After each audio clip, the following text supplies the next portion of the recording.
Hello, I am Taunya Craig, psychotherapist, relationship therapist here in Calgary, Alberta, Canada. And I am in the midst of this with you of the COVID-19 virus. How are we all managing it?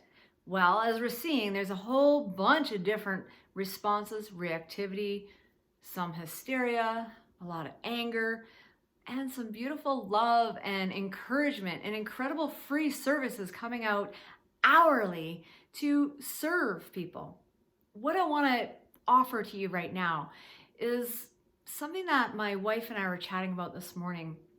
And every time we get into the discussion about the different posts we're seeing on social media, the different topics about job loss, canceled vacations, canceled events, sporting leagues, all of this and the massive implication of it, I continue to come back to the sense of we really need to understand the human being part of us.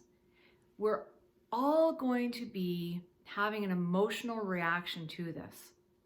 And as we have this sense of uncertainty, unknowing, and ultimately powerlessness, we will have no choice but to have an emotional reaction to it.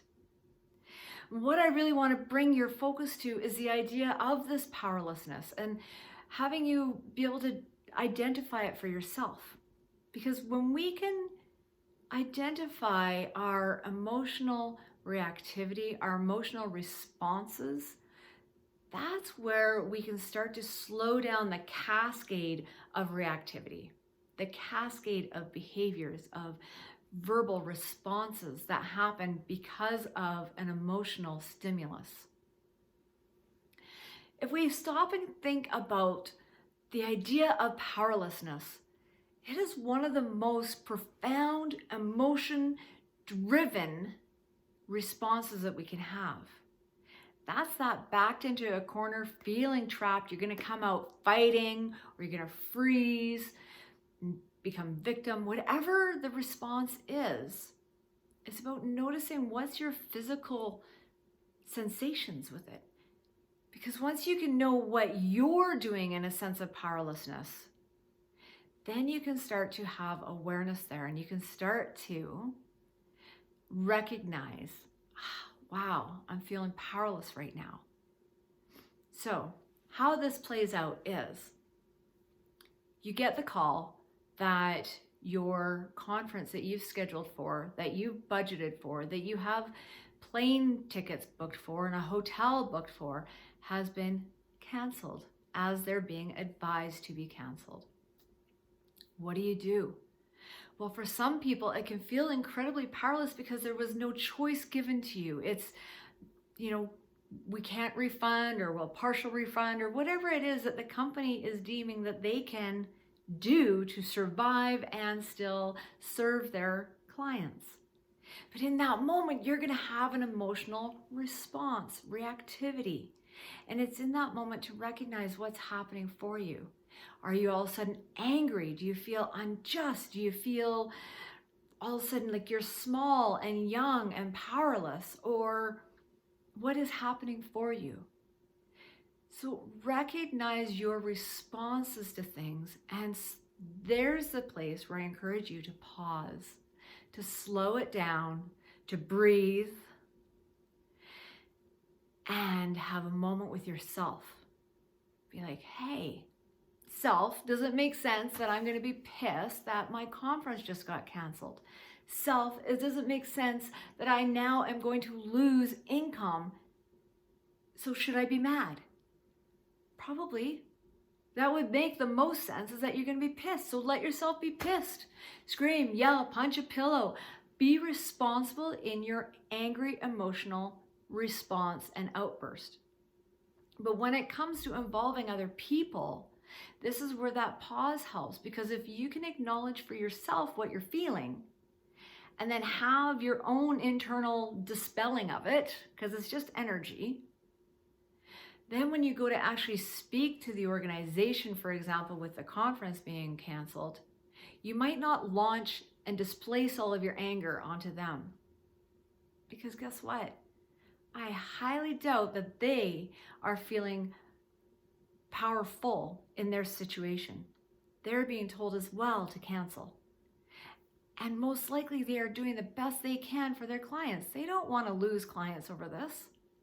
So allowing us to take accountability for our own emotional reaction and responses, journal, yell, dance it out, have a trusted friend that you be like, I just need to vent, and I just launch it, and there's nothing to do with you, I've got to vent.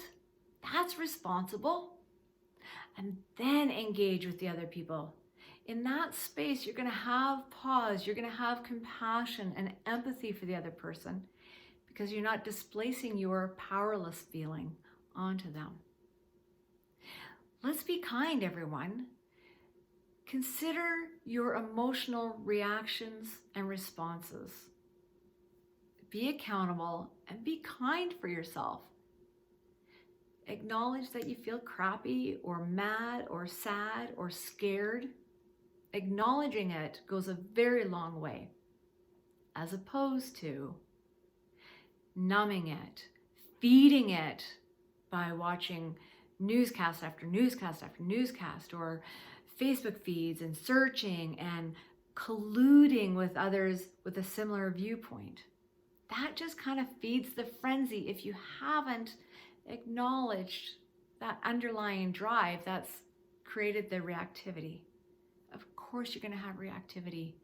This is an unprecedented time where we have incredible ability to communicate, and we have lack of information because this is a brand new virus, and the governments are doing what they can to be able to bring safety to their people.